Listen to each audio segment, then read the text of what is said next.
Hello children, welcome to NCERT Learning Corner. Today we will read chapter number 5 of class 5th. ये आपका English का chapter number 5 chapter है और इस chapter का नाम है द लेजी फ्रॉग. पोएम शुरू होने से पहले जो पोएट है वो आपसे कुछ पूछ रहे हैं. On a school day you are busy studying, playing and chatting with friends. जब आपका स्कूल होता है तो आप हमेशा बिजी होते हो पढ़ने में, खेलने में और दोस्तों के साथ गपशप करने में, है ना. When you have a holiday from school, what do you do?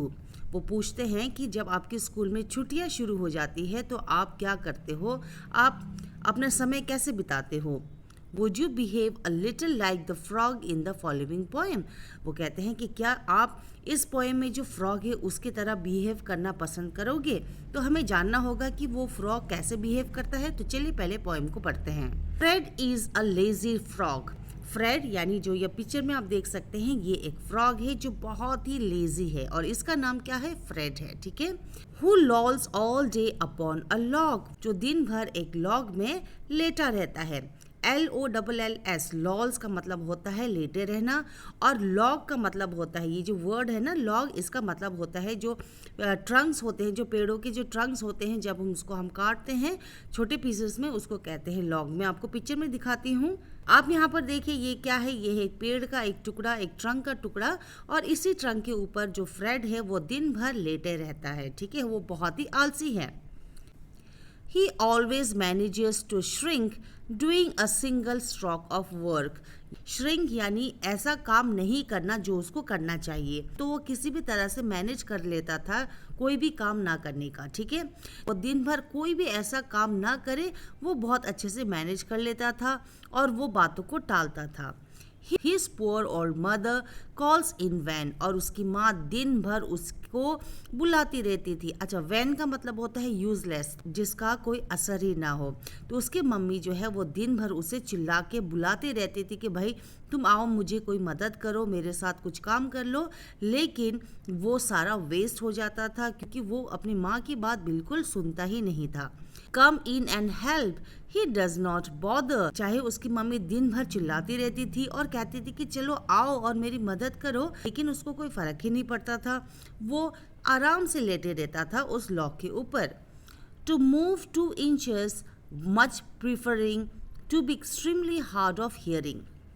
उसकी मम्मी दिन भर उसको चिल्ला के बुलाते रहती थी कि भाई मेरी मदद करो. मच प्रीफरिंग यानी उसको बेहतर लगता था to be extremely hard of hearing. Hard of hearing का मतलब होता है बहरे की तरह बिहेव करना, यानी सुन के अनसुना करना. कई बार हम लोग जानबूझ के सुन के अनसुना करते हैं.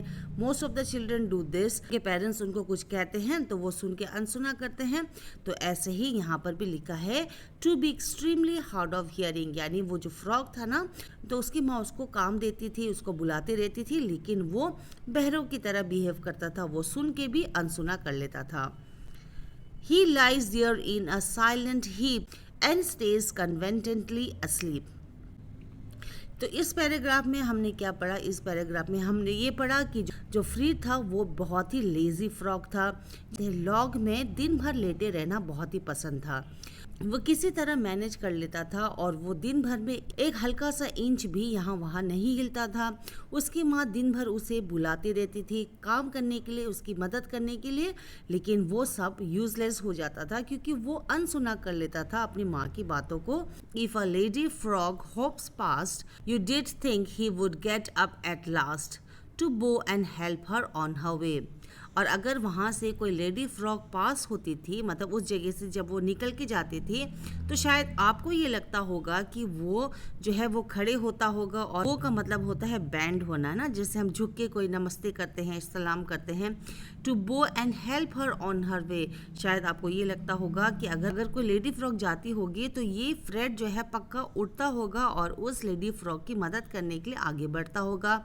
But no, I am ashamed to say that when a lady frog comes by, he does not open up one eye. फिर यहाँ पॉइंट कहता है कि बिल्कुल भी नहीं, मुझे शर्म आती है ये कहने में कि जब लेडी फ्रॉग भी वहाँ से गुजरती है तो ये जो फ्रेड है ना वो इतना लेजी है कि वो उठना तो छोड़ो, वो अपनी आंखें भी नहीं खोलता है. तो वो इतना लेजी है. ठीक, उसको किसी के आने या किसी के जाने से कोई फिक्र नहीं है, कोई मतलब नहीं है, उसे दिन भर लेटे रहना बहुत ही पसंद है और वो किसी की बात नहीं सुनता क्योंकि वो है एक लेजी फ्रॉग। तो ये था पोएम का meaning. Now let's see what is there in the question and answer. What did the frog do all day? Your answer is he slept all day. वो दिन भर सोते रहता था। So this will be your answer. Question number 2, beside lazy, what other word you can think of to describe the frog? Lazy के अलावा आप कौन से ऐसे वर्ड का इस्तेमाल करके डिस्क्राइब कर सकते हैं फ्रॉग को, देखिए वो बहुत ही लेजी था। तो आप आंसर लिखेंगे श्रिंकर एंड इम्पोलाइट। ये दोनों ही वर्ड जो है क्या बताता है, that the person is lazy. Okay.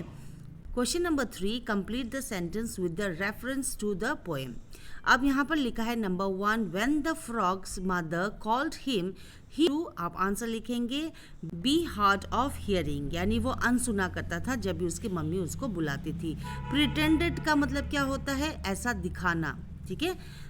When a lady frog hops by, he does not even open one eye, वो एक आंख भी नहीं खोलता था जब कोई लेडी फ्रॉग वहां पर आती थी। Question number 4, did you like the frog's behaviour? क्या आप मेढक का व्यवहार पसंद करते हैं? Answer will be no, not at all. Okay. फिर आपकी किताब में लिखा है let's write, refer to the poem and understand. The frog love to laze and lie around all day, he did not like to do any work at all. So now make true sentences about your self. यहाँ पर आपको कुछ clues दिए हैं, उनको use करके आपको कुछ सेंटेंसेस बनाने हैं। चलिए बनाते हैं। सो आप लिखेंगे answer, I love people who are helping by nature. Number 2, I like to play cricket. Number 3, I don't mind doing my work. And number 4, I don't like to leave all my work on mother. And number 5, I hate telling lies. तो ये answer आप लिखेंगे और फिर यहाँ पर लिखा है try and find out the same from your family members also.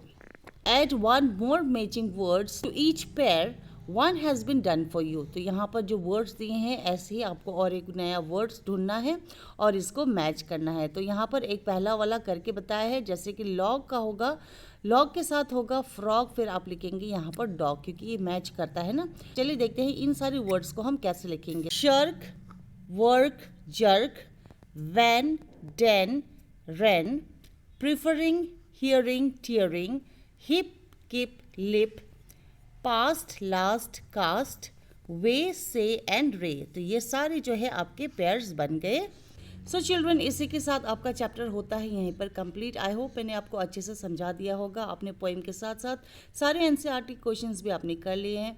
अगर आपको ये वीडियो पसंद आया है तो please give a like and to watch other such videos do subscribe this channel. Thank you so much for watching. Happy learning.